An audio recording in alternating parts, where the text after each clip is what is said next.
बर'नि गेजेराव गिबियै रमाकान्त बसुमतारिया साहित्य एकाडेमिनिफ्राय ट्रेभेल ग्रेन्ट मोननो हादोंमोन।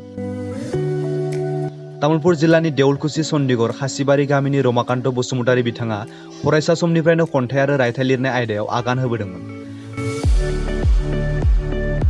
फैयै फैयै बिथाङा 1980 मायथाइनिफ्राय बिजाब सोरजिनाय बिथिङाव खामानि मावो आरो 1985 मायथाइयाव गिबियै दावहानि खन्थाइ मुंजों खन्थाइ बिजाबखौ सोरजिजेनो। फोरोंगिरि हाबा मावनायजों लोगोसे बिजाब सोरजिनाय बिथिङाव गावनो लिरनानै खामानि मावबोदों रमाकान्त बसुमतारि बिथाङा। रमाकान्त बसुमतारि बिथाङा 1985 मायथाइयाव खन्थाइ बिजाब दावहानि खन्थाइ, 2001 मायथाइयाव खन्थाइ बिजाब मोन्थाइ, 2002 मायथाइयाव जिउ खौरां जिउ आरो सोरजि, 2007 मायथाइयाव खन्थाइ बिजाब तुमाक भालपुआ हेनु फुल, 2011 मायथाइयाव रायथाइ बिजाब सोरजिनि फुंखा, 2020 मायथाइयाव खन्थाइ बिजाब अखाब्लिं मिनिनाय सिथ्लायाव, 2021 मायथाइयाव खन्थाइ बिजाब बिखानि सिफुं आरो 2022 मायथाइयाव अरन्याम काश्यप बिथांनि लिरनाय कवि घरत नाय बिजाबखौ बर' रावाव राव सोलायनानै खन्थाइगिरिया न'आव गैया खन्थाइ बिजाब बायदिफोरखौ लिरनानै बिजाब महरै सोरजिबोदों। रमाकान्त बसुमतारि बिथाङा 2005 मायथाइयाव साहित्य एकाडेमिनिफ्राय ट्रेभेल ग्रेन्ट मोननो हादोंमोन। बिथाङा दासान्दि 131 नं जलजलि गुदि फरायसालिनि लोगो फोरोंगिरि महरै खामानि मावगासिनो दं। लोगोसे फैगौ समाव मोन्दांथि आरो सोरजि आरो खुदिया खन्थाइ बिजाब दिहुनबावनो थांखि लानायखौ बिथाङा फोरमायदों। माबायदि खामानि मावदोंमोन थुनलाइ फोथाराव? आं बे समाव 1980 मायथाइयावथ' आङो सासे फरायसामोन बा आङो 5 थाखोआवनो आङो उन्दैब्लाबो आङो बर' फरायसा आफादनि बेवहाय मिटिंफोराव थायोमोन। गतिके सोद्रोमामोन। आंखौ उन्दैबाबो बर' फरायसा आफादनि मिटिङाव एसे लिङोमोन आरो थेवबो आङो 80 मायथाइनिफ्राय क्लास 8आव फरायब्ला आङो बर' फरायसा आफादनि सोद्रोमा दङमोन आरो थुनलाइ आफादनिबो सोद्रोमा जाना दङमोन। बा रङिया जिल्ला बर' थुनलाइ आफादनि जिथु जथुम्माफोराव आंखौ लेंनाय जायोमोन। बेबादिनो 80 मायथाइनिफ्रायनो बर' थुनलाइ आफादनि फोथाराव खामानि मावबोदों आङो आरो 1985 मायथाइयाव आंनि बायदिसिना सेबखांजानाय आरो सेबखांजायै खन्थाइफोरखौ दावहानि खन्थाइ मुं होनानै गिबिसिनै माने बिजाब महरै सेबखांनाय जायो आरो बेखौ सेबखांना होदोंमोन जोंनि गामिनिनो सासे बे देउलकुसि गोजौ फरायसालिनि लोगो फोरोंगिरि अनन्तराम बर' बिथाङा आंनि खन्थाइफोरखौ जोबोद मोजां मोन्दोंमोन आरो आंनि बे लिरनायफोरखौ नुनानै आंनिनो सार देउलकुसि हाइ स्कुलनि बिथां हरिचरन चौधुरी आरो बिपिन लाहारी आरो बेबादिनो हरेश्वर दास तैयाबुल्ला बिथां सारमोना आंखौ जोबोद माने थुलुंगा होदोंमोन। आरो बेनि अनगायैबो 1982 मायथाइयाव गुवाहाटीनिफ्राय माने बर'नि सानसेयारि लाइसि बुरलुंबुथुर बिथां प्रदीप खाख्लारि बिथाङा सेबखांना दिहुनदोंमोन। बेवहाय आङो आंनि लिरबिदांफोरखौ बा खन्थाइफोरखौ आङो दैथायहरनायाव सेबखांजादोंमोन। बेबादिनो बर'नि सानस्नियारि रादाब बिलाइ जायखौ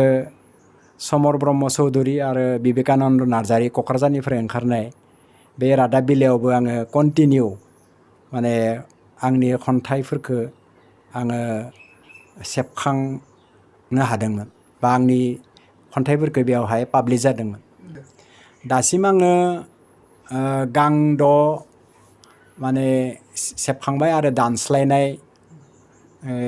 असमियानिफ्राय बर' रावाव दानस्लायनाय गांसे खन्थाइ बिजाब आरो आंनि गुबै जिथुनिखि खन्थाइ बिजाब बेनिफ्राय असमिया राव दानस्लायदों आरो असमियानिफ्रायबो बर'बो दानस्लायदों। थिग बेबादिनो आंनि खन्थाइफोरखौ नेसनेल लेभेलाव थारमाने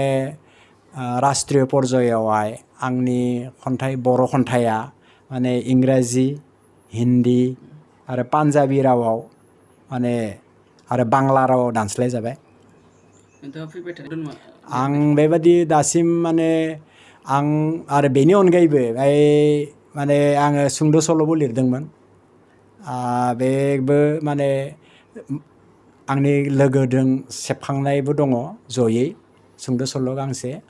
बेनि बादै आरो आं दासिम रायथाइ माने फोसावाखै बे दङ गांसे आरो खुदिया खन्थाइ बिजाब गांसे सेबखाङै दङ लिरनानै दङ बेखौ माने थाबैनो माने फैगौ बोसोरफोराव सेबखांनायनि मिजिं लादों आरो दासिम आङो सासे माने गुदि फरायसालिनि लोगो फोरोंगिरि हिसाबै आङो 130 नं जलजलि गुदि फरायसालियाव आङो फोरोंगिरि खामानि मावगासिनो दङ बान्था माने दासिम आङो साहित्य एकाडेमिनि ट्रेभेल ग्रेन्ड माने 10,000 राङारि अनसुंथाइ मोनबाय आरो साहित्य एकाडेमिनि बे राङारि अनसुंथाइ 10,000खौ लानानै अरुणाचल हादाबसाखौ आंखौ दावबायनो होदोंमोन आरो बेखौ आङो मोजां रोखोमैनो माने अरुणाचल हादाबसाखौ दावबायनानै फैखांबाय दासिम ट्रेभेल ग्रेन्डखौ बर' लिरगिरि बा बर' थुनलाइ फोथाराव खामानि मावग्राफ्रा साबैसे मोनखो साबैसे मोनखो आं बेखौ सानाखै माने गिबिसिन आं मोनो आरो कन्टिनिउ माने जिथुनिखि साहित्य एकाडेमिया बेखौ सायख'नानै हरो मोनगासिनो दङ बर'आव दासिम सोर मोनदों बेखौ मिथियाखै आं स्पस्त' आरो बेनि अनगायैबो आङो साहित्य एकाडेमिनि जिथुनिखि नेसनेल लेभेलाव माने खन्थाइ आवरायनाय बा जेरैबायदि नेसनेल पएट मिट 2007आव जानाय बिदिनो all India writer meet all India multilingual poet meet north eastern and western writer meet आरो अल इन्डिया माने बेफोरबायदि पएट मिट राइटार्स मिटआव साहित्य एकाडेमिनि बानजायनायाव आं गोबां माने मुम्बाइ बांगालर बेबादिनो पुने बेबादिनो कलकाता बेबादिनो माने आगरतला बा आसामनि गलाघाट बायदिसिना गुवाहाटी इउनिभारसिटि आरो वेस्ट बेंगलनि नर्थ इस्ट माने इउनिभारसिटि अफ नर्थ माने बेंगलनि बेयावहाय खन्थाइ माने फरायहैबाय आरो लिरगिरि माब्लानिफ्राय मा मायथाइनिफ्राय सासे लिरगिरि महरै नोंथाङा लिरजेना आं गिबियै 1980 मायथाइनिफ्राय आङो लिरनो खोलोम दैखांना लायो जेब्ला आङो गोजौ फरायसालियाव माने 7 थाखोआव फरायबाय थादोंमोन बेवहाय आङो खन्थाइ आरो मेथाइ लिरनो गिबि लादोंमोन बेबादिनो आङो बे मायथाइनिफ्राय आङो थुनलाइ मुलुगाव आगान सुरो आरो खन्थाइ लिरनानै नोंथाङा दा बै थुनलाइ फोथाराव जेब्ला ओंखारजेनो बा मोनसे आफादफोराव नोंथाङा माबा जायो मावदोंमोन